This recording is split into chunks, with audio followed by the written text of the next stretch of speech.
Episode 200, Learning to Calm the Storm Inside with Brooke Oniki.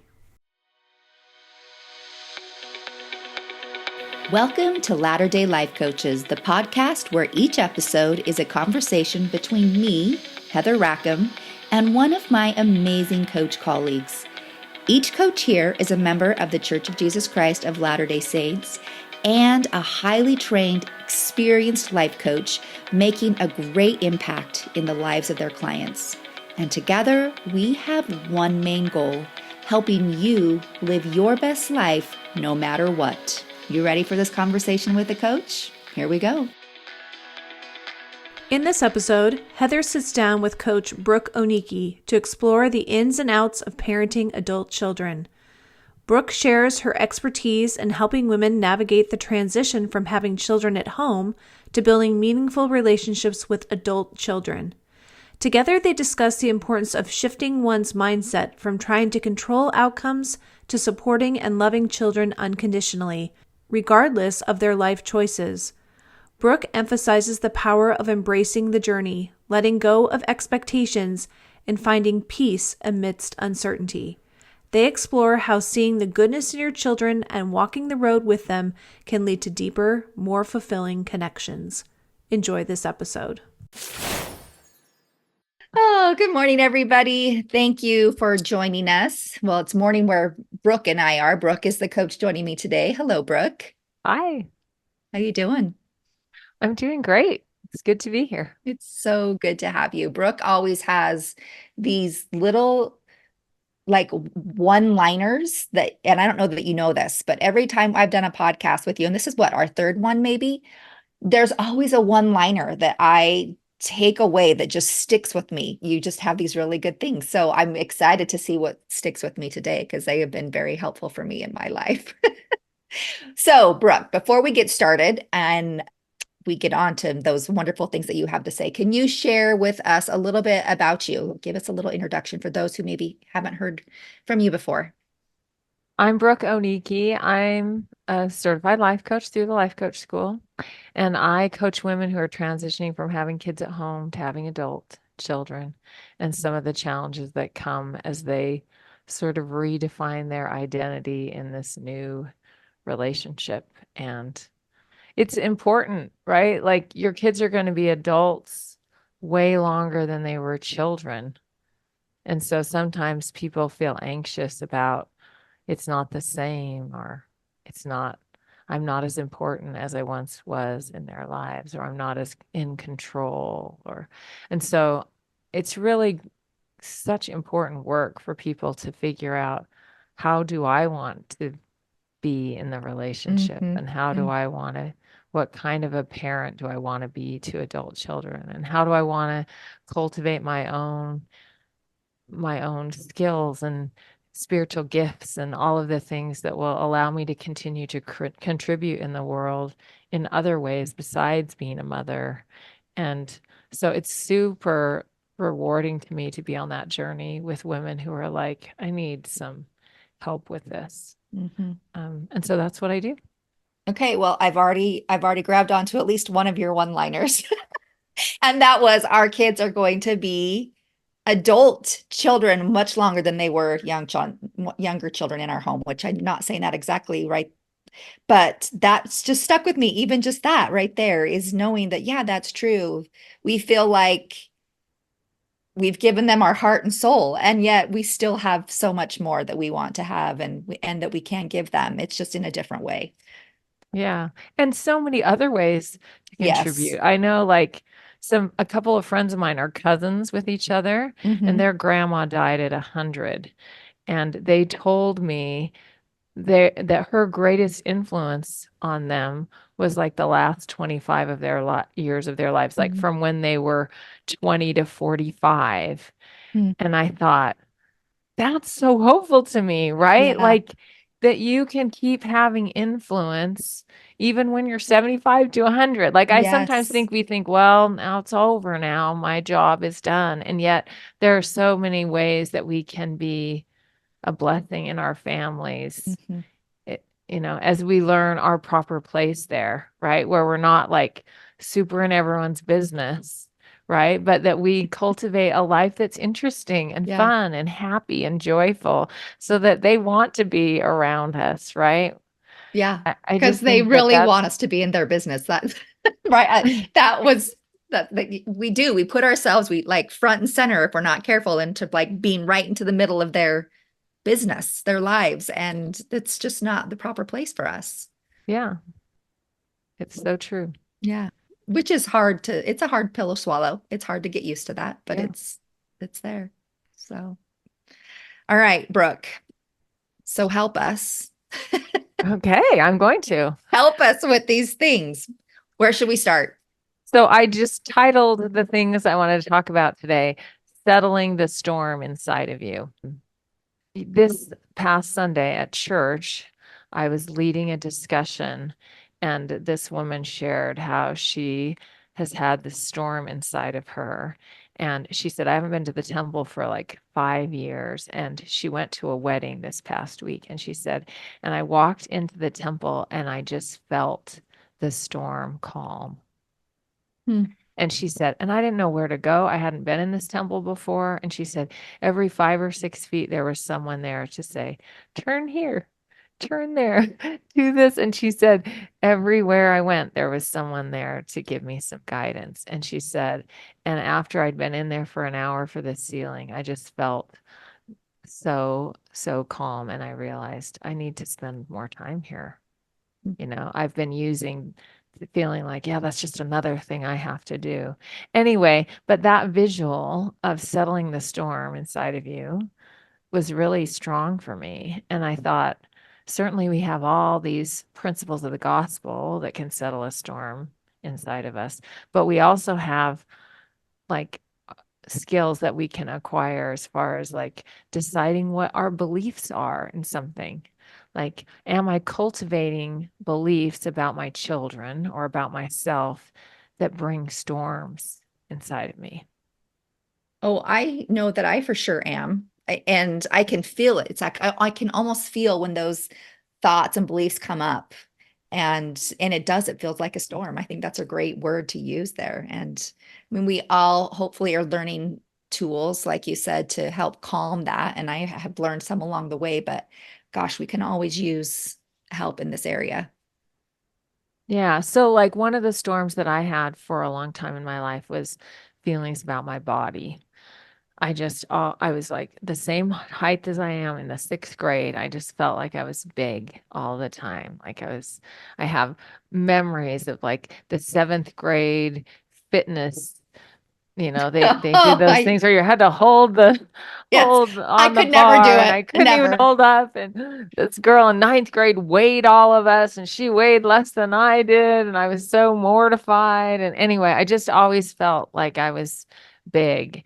And when I started coaching and I started changing my beliefs about my body and started seeing her like as this vessel that allows me to experience mortality and communicate with my family and hug them and hear the birds outside and right, like just seeing her as like this dear friend that has woken up with me every single day of my life and just started treating her with love instead of disdain. You feed her unhealthy things and then get mad at her for not being able to look skinny. Do you know what I mean? Like, it's just so interesting, this sort of just adversarial relationship that Yeah. I had. Yeah. And that has changed dramatically for me. And I wouldn't have believed that that could be different, right? Like I've been Mhm. thinking that way since sixth grade.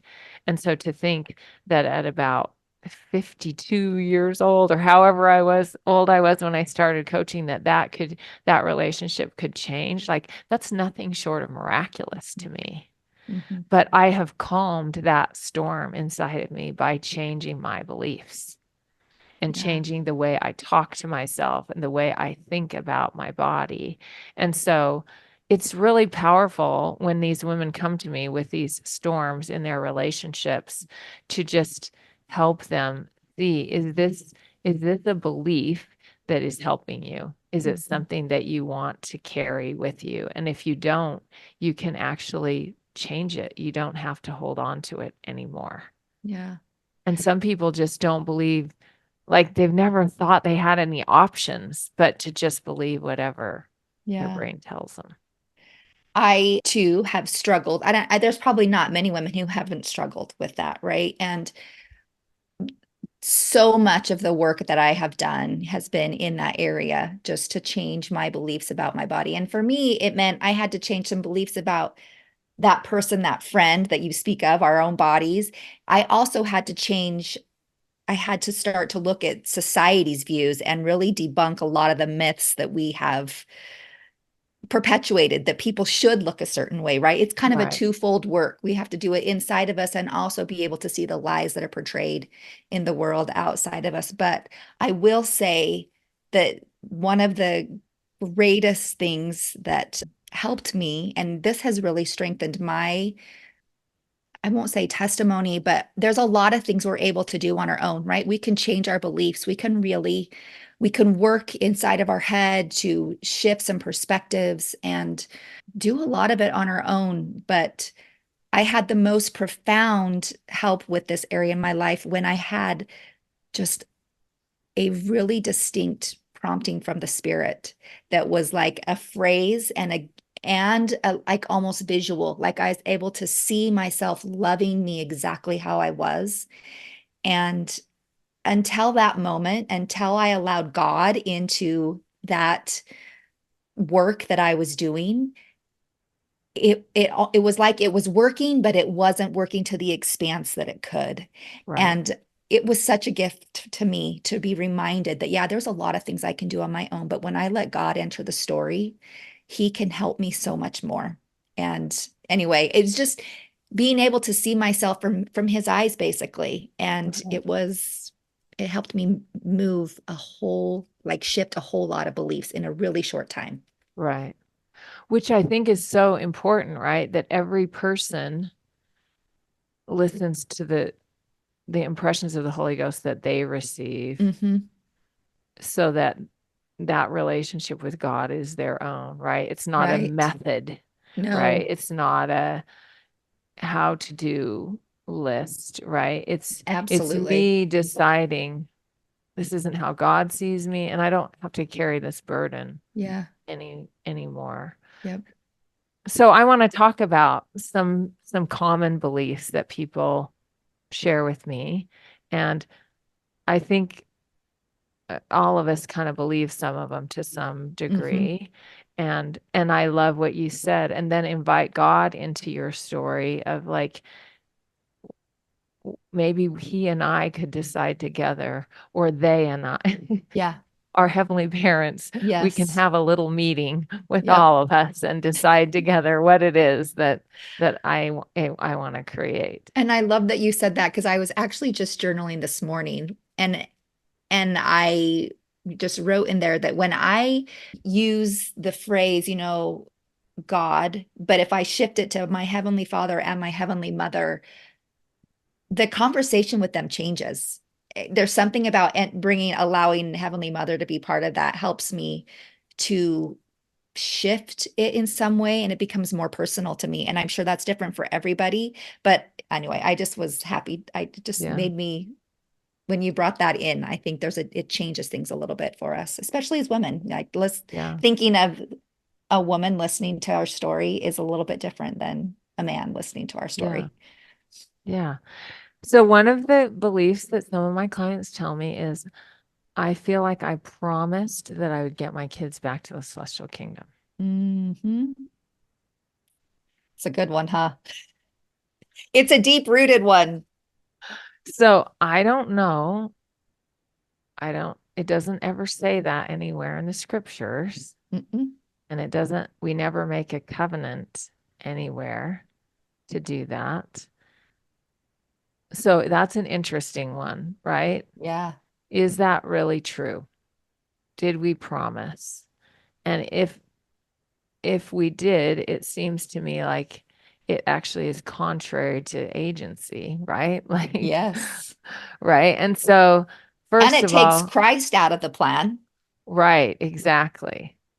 Right. Yeah. So just looking at it, first of all, if that is a belief that we have, you're going to be a little crazy, right? Because you're going to start trying to control everyone and you're going to get really anxious and you're going to,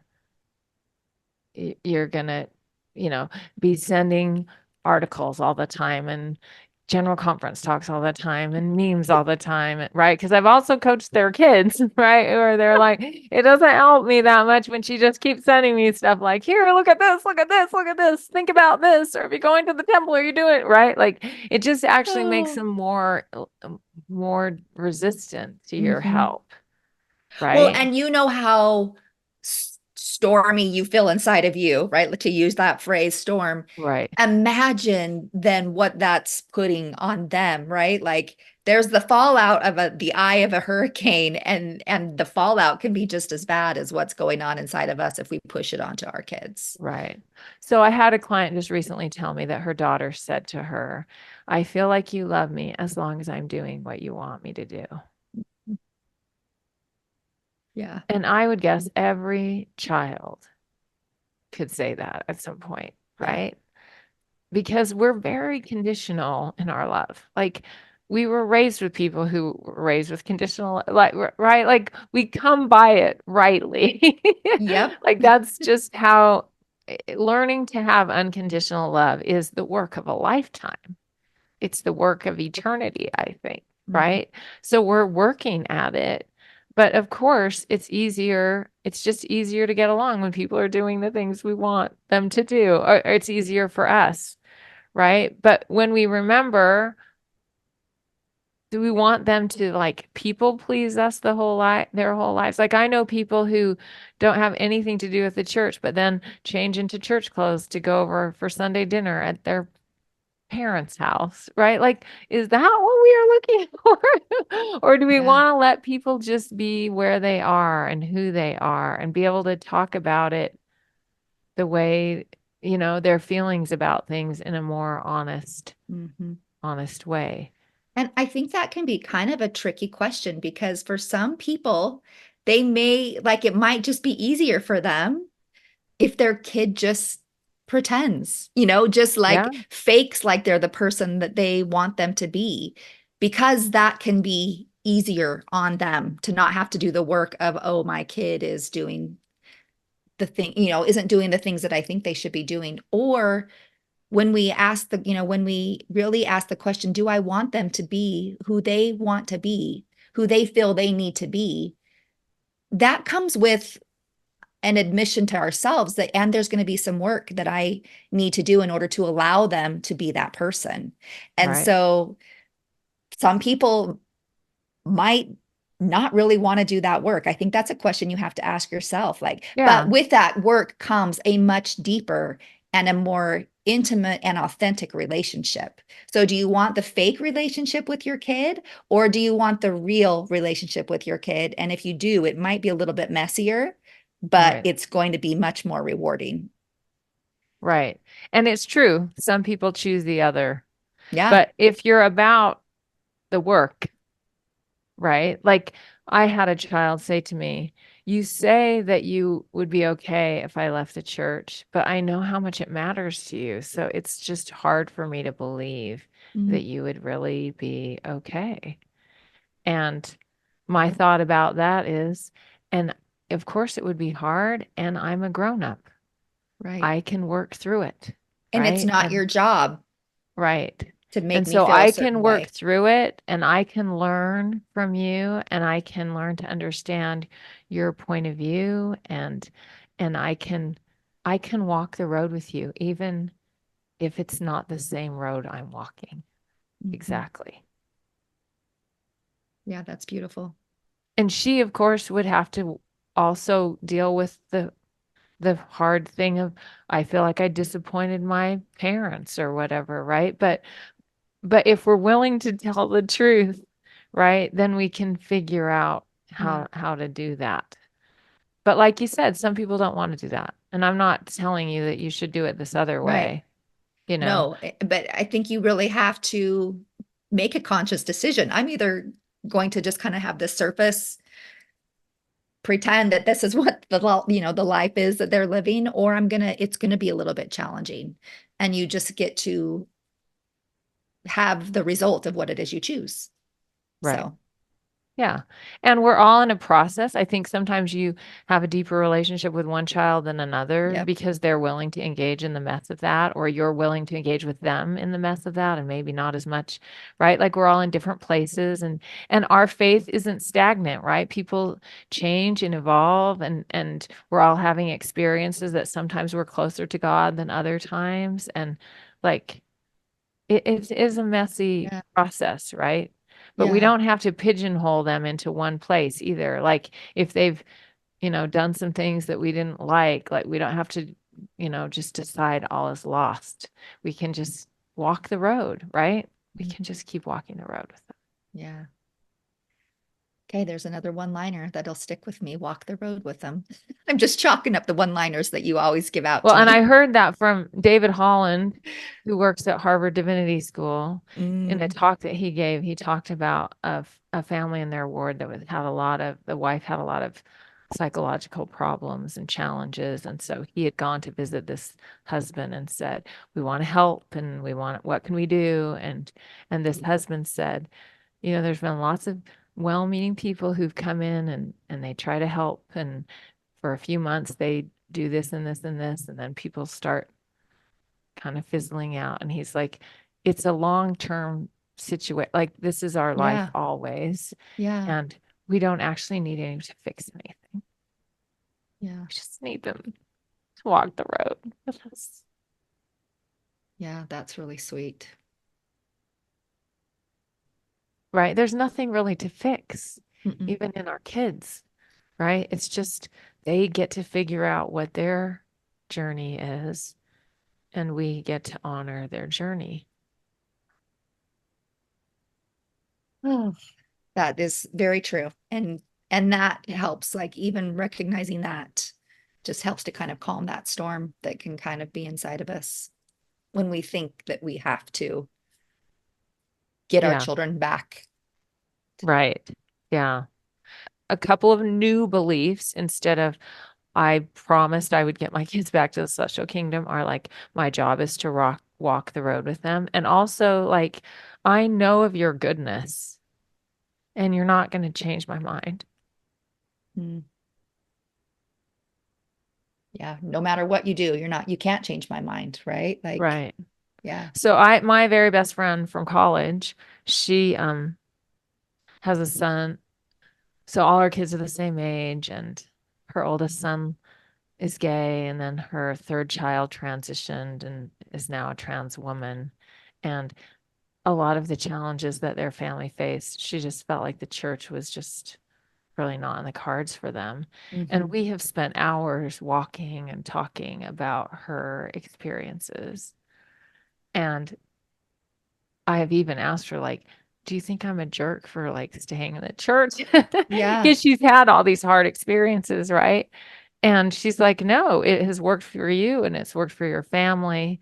But the thing that has held us together is like, I just know of her goodness. Like I've known her since she was like 22 years old. And like she's not going to change my mind about that. Like I don't see her as this fringe member of the church. Like I just see her as this pure, lovely, good, like stalwart woman. Like she's just good to the core. And so I don't care that she can't go to church right now. It doesn't matter to me. It doesn't Mm. matter to me that she shares things that have been so hard for her. I don't like try to defend it or anything. I'm like, I just know of her goodness. And so I think it's interesting that we can do that in other relationships or we can do that with other people's kids sometimes, right? Like you might have a young woman that you just love and you just put your arms around her, but then your own daughter, why is she doing it this way? So I think learning how to see your kids as being good to the core, Mhm. just like you see it in other people, can help you have just more trust in their abilities to figure it out and just like glory in their goodness Yeah. and just the essence of their goodness. There's a magical thing that happens when you even think that phrase. Like, it's almost like when you think I know of your goodness. There's something in you that just starts to seek and to find all of their goodness too, right? So when you continue to believe that, you are constantly looking for that rather than, you know, the opposite. So it's just, there's power in just the thought, even in and of itself, right? It just gets your brain looking for other things and reminding you of their goodness. Yeah. So those are some things that have helped my clients and helped me. The next one is moms believe it's my job to fix this. We're Right. fixers. Or even your adult kids, right? So I have a Yep. client whose daughter-in-law will call her and say, he's doing this and this and this. So this is her son that's doing the things that seem wrong. And she's like, and I feel this duty to call and say, hey, like, step up. Mm-hmm. You're going to lose your family. You're going to, right? Because she wants to catastrophize what's going on, even Yeah. though she can list tons of things that are really good about her son. Yeah. Right. But sometimes it's easy when she hears this from the daughter-in-law to believe, oh, but when she believes all of the things the daughter-in-law tells her, then she feels like it's her job to somehow change her son. And so we had a conversation a while ago about, let's say you were at a football game and your son was playing in the game and he wasn't doing very well. Have you ever thought, I think I should sub in for him? I'm going to run down there and tell the coach, right? Oh my gosh. I'm going to I, go in. this I is think I can do a better job, right? Like we just wouldn't do it. no. And you know what? Thank you for bringing that up. My son plays college baseball, and the time when I've watched him, like there's been moments when he plays infield and he pitches occasionally. And when he pitches, I just die because I'm like, I get so nervous for them. But never once have I been, Thought I'll go in and pitch. I'm I'll pretty go sure I in, can do it better. I'll do better. Oh my gosh, that just made me laugh. But thank you. Thank It's you for that true. great visual. Even when my son was in elementary school and he was playing soccer, and at the end of the season, they had us play the parents against the kids. And I said, you should have done this at the beginning because now we see how hard it is to run up and down the field. And maybe wouldn't have been so critical, saying, like, run harder, run faster. You sit on the Uh-huh. sidelines and just shout all kinds of criticism and critiques about how they should be doing better. And you get out there and play for a minute and you're like, whoa, this is hard. Yeah. Right. And Yes. so there are just some things that we're not able to fix. It's not our job to fix them. It's not our life to live. It's not our game to play, right? We are spectators. And so as spectators, like what kind of spectator do I want to be? Mm. Right? First of all, I want to be so proud of this child who's willing to play in front of his peers, who's willing to get down on the field and be watched and critiqued and evaluated by peers and parents and all the people there. And I want to be so proud of their teammates who are also willing to do that. And the other team who came to play, like all of them are doing such a brave and extraordinary thing. Mhm. Right. And so as a spectator, do I want to just sit and criticize them, or do I want to just see the goodness of their willingness to be on display in this way? Right. Like Yeah. it's just a really impressive thing. Whenever I go to any high school sporting event, I'm like, and there are all these cheerleaders who are standing up in front of their peers, and the band who are like, they tried out for these things. They were willing to put themselves out there in that way. And we could just be so impressed with their courage and their stamina and their willingness, right? And so here we have these adult kids who are going through college, who are getting their first jobs, who are getting married, who are being young parents. Like everything they're doing is so extraordinary. And they're doing it in a world that is much different than you and I did it in, right? In a world that is much more challenging in some ways than we did it in. It's Right. amazing to me. And so we can just be impressed with the way that they're learning to deal with it. And certainly they're going to make mistakes. They're going Oh, to yeah. have troubles and they're going to not be able to communicate well with their spouse sometimes, but they're doing so many things so extraordinarily well. And it isn't my job. Just like you can't drink water for someone or exercise for someone or gain a testimony for someone. Like there are some things we just can't do for another person, and we can't sub in for them. Like you calling your son and telling him you better straighten up isn't going to make him go, "Oh, you're right." Right? It's just going to feel more like more people don't believe that I can do this. Mhm. That's the last thing we want to do. Yeah. We get to walk the path with them. We get to walk the road, but we can't take their place. Yeah. And we can cheer from the sidelines and Mhm. we can encourage and support and let them know that we can bring them water, right? Or Yeah. whatever, cheer really loud so that the other people can't hear when it's their when they're right? Whatever it is Yep. that they All the things that we do. right, but we're not going to be able to sub in for them. And Yeah. so that is a really important thing for me to do. The third thing that people often say to me is I should always be available for them. So I shouldn't do anything because what if they need me? I I should always pick up the phone whenever they call, right? So sometimes people will tell me I even if it's inconvenient, I'm at work, I'm like, "Oh, they're calling me. I need to talk to them right now." And it usually comes from scarcity. Like if I don't answer, then pretty soon they're going to quit calling me or they're going to be mad at me or right. So we have Mhm. this, or what if I said no to babysitting, they'll quit asking me to babysit or they'll be mad at me. Or, what if I am not available to do this for them or that for them or run this errand for them or whatever. So we have this idea that we're supposed to always be available. And that also isn't helpful because it makes it so that we aren't cultivating our own spiritual gifts or taking care of our own physical needs. So some people do it at the expense of like, I never have time to exercise or read anything or develop my hobbies or right because I'm always at the beck and call of my children. And so that belief also doesn't really serve you unless you love being just available all the time and Mhm. you feel like it's not affecting you negatively.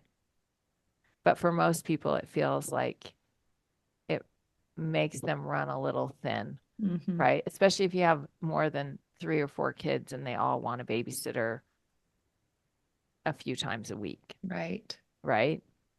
Yeah. And so nobody feels like they're using you all the time, but if everybody needs you once or twice a week, then that fills up all of your Mhm. time, right? Yeah. So this summer, all of my kids, I have 4 children and one of them is married. So I had 5 adults basically in our home for the majority of the summer, which I loved. I love having them here.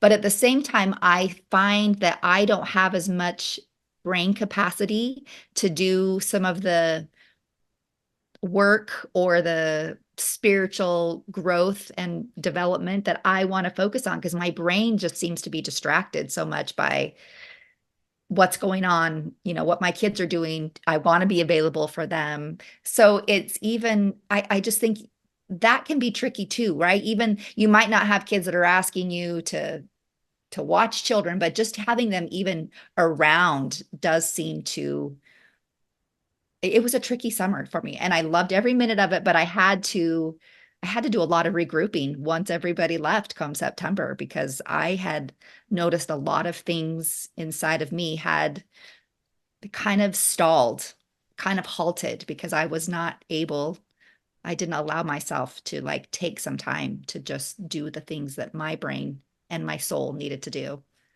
Yeah. And so you may have a time where you're like, they're only going to be here for a little while. So I really do want to be available. Yeah. And I do want to stay up late playing dominoes during the middle of the week. Or I Yeah. do, right? Like I'm not saying that that's a wrong thing to think, No, yeah. And right? yeah. So you just have to notice, like, if I'm choosing that, like, then just Yeah. choose it fully, Yeah. right? And don't be mad at yourself for it. But if you're feeling like, I'm not getting like my spiritual being my needs met, like I'm not being able to spend time by myself, or then I got to carve some of that out and say like, oh, I Mhm. can't play that game. I gotta spend some quiet time, Yeah. or right. Or I had a client who had a lot of things going on this summer, and she said, I just found myself needing to go on walks.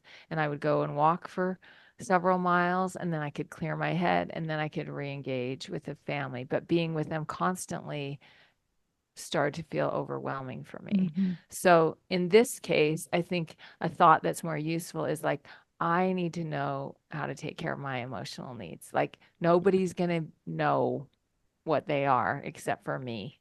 And it's not Right. their job too, right? Like we Right. sometimes think that they should just know, and they don't. They don't just know, nor should they just know. Right. And so if I'm in charge of that, they don't have to know. I don't need Mhm. anybody to know because I'm going to make sure that when I need some time, I'm just going to go off by myself. And then when I re-engage, I'm more fresh and ready to go. And I'm not feeling temperamental, right, or Yeah. fragile or any of those kinds of things. So, and if it's a babysitting situation, I get to decide like, do I want to tell my kids I will babysit for you once a month for X amount of hours, and you get to decide when it is, and we'll put it on the calendar, and I'll do that for each family. But other than that, you're going to have to either share with, maybe you can babysit for each other or do some things with your neighbors, but it also allows your kids to figure out that they can do things without your help, Mhm. right? If they're always so reliant on you to take care of those things. In fact, one client told me that her son called and said, we have a mouse in the house. Can we bring all the kids over so we can figure out what to do? And she's like, I can't do it today. I'm sorry. I hope you'll be able to figure it out. But it's sort of letting them not have to rely on you so much, which is Yeah. good for them. Right. And it's also good for you to decide, I don't want to do that today. I already had plans and I'm not ready to have them come over right now. Mhm. And that's not being a bad mother, Yeah. right? Like we have to decide like that's okay. I can still be a good mother and not babysit for them every time they Right. ask. And who's to say that being a good mom isn't doesn't do just that, right? Doesn't allow them to, like a good mom does allow their kids to figure things out on their own. Right. So we can just And change our trusts that they can. yes. Right. And models taking care of her own emotional needs, right? Which Yeah. are she wanted to be able to exercise. She wanted to be able to spend time reading and quilting and doing things that she really loves. And so as she does that, then she's in a better place emotionally and physically, right? And so then when they come, they can enjoy each other. And she's like, it hasn't hurt our relationships at all for me to just finally say, this is what my boundary is. This is how Yeah. much I'll babysit, and I won't babysit these other days. And because often the opposite is also true, right? Like if we don't set up those boundaries or we don't take charge of our emotional needs, then resentment builds up. And that is when the relationship does get affected. Our relationship is affected when we start to resent. And if we can take care of what we need, the resentment doesn't come. And that creates a better relationship without, Yeah, when we don't have for to have that. for sure. And then the last one is I had a client, this is many years ago. She's a convert to the church. And she said she was at church one day talking to this woman that she didn't know very well. And this woman said to her, I've lost two of my children. And she said, oh, I am so sorry. What happened? And as they talked further, they just weren't going to church anymore. Mhm. And she was like, I thought they had died when she said that. And she said, I'm not used to that. Like, I was not a member of the same faith as my parents were. So that terminology was like a little startling Yeah. to me, but it's an interesting belief, right? When we think in those terms, how does that affect the way we treat our kids, the way we feel about ourselves? So it's just an interesting thing. And I don't know, maybe people don't do that as much as they used to, but I do think that that's a typical, right? That It's people are out like, there. That yeah, belief is here's the out there. win category, here's the loss Yep. category. And I just think just trusting that it's a journey, and the journey is working, right? It takes time for people to figure out how they want to live and what they want to do, and we learn from our mistakes, and our relationships with God ebb and flow, and and I think just allowing that to be okay. Mhm. I think about Yeah. I worked in a bakery growing up, and like in high school, and we made pies from scratch there. And then I worked in bakeries in college. And so when my kids started to become teenagers, when they would go on humanitarian trips, we would make pies at Thanksgiving time to sell to all of our neighbors in our neighborhood for them to earn money to go on these humanitarian trips. And we did cream pies, so it's the same vanilla base, and then you put chocolate chips to make it chocolate, or coconut in it to make it a coconut cream pie. But it's milk and sugar and cornstarch and eggs, and you stir and you stir and you stir, and it seems like nothing's happening. You stir for like 15 minutes, and it just still is running, and you stir and you stir and you stir. And sometimes you're like, did I put the cornstarch in? Did I put everything in? And you wonder because it doesn't seem like it's working. And then just when it starts to boil, it just thickens. Like within like 30 to 60 seconds, Mhm. all of a sudden it works.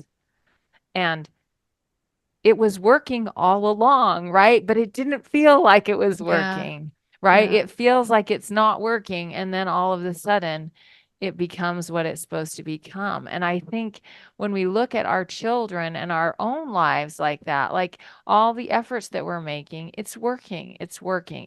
It may not show up today that it's working, but every effort that I'm making every day to love them, to walk the road with them, to trust that they're going to figure it out, like to take care of my own emotional needs. It's all working together for our good. Yeah. Because that's what our heavenly parents are doing, right? They are taking everything in our lives and working them like they just work everything for our good. And I don't believe that they cause things to happen, but the things that do happen in our life, they will always make good. They'll always make it benefit. They'll always let it be to our growth and betterment. But I love that analogy. I make a lot of cream pies because it's a favorite around here. And now I won't ever be able to whip it the same. I'll always think about that story. So thank you. And I loved Joseph Grenny talked about it at the Restore conference this year. He talks about how all the families in the scriptures that are messy, there's no such thing as the brochure family. But he talks about the part of he talks about Jacob 5, where it talks about the allegory of the fig tree, and there's all the grafting and the pruning and the digging about the trees, and then he would leave and go to another part of the vineyard and work on that there. And then he would go to another part of the vineyard. And so his advice was when your own family, it's not, they don't want your help or they don't want your counsel, go and work in another part of the vineyard.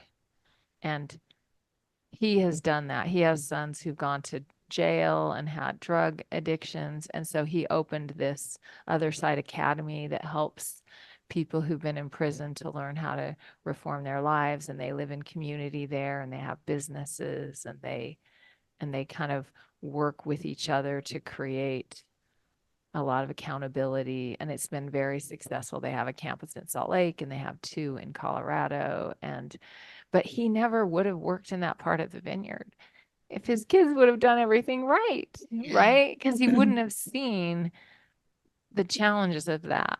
But when his own kids wouldn't receive his help, he just went and worked in another part of the vineyard. Mhm. That's actually, I just actually watched that the other day. You can watch it on YouTube on Faith Matters.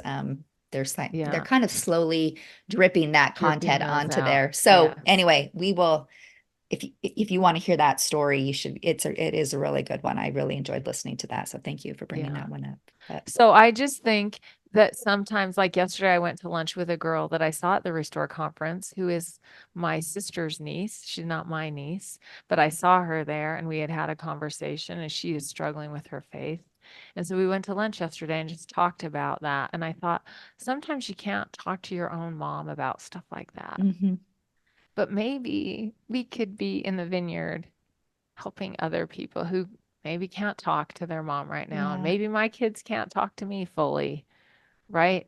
Yeah. But we could help each other and walk the road with each other's kids as well. And I just think that that's a beautiful idea, right? Rather than thinking, oh, my children are lost, like how can I help and build and work in the vineyard in other places, even when my kids maybe aren't interested in that? And how can I love them in other ways? Maybe we can work in the vineyard in other commonalities that we have other than the church, right? There Yeah. are other ways that we can still connect. Yeah. Thank you. So good. And I never know how much I need to hear to have our conversations until I have them. There's always things that I glean from them that are so helpful for me. So thank you for being here.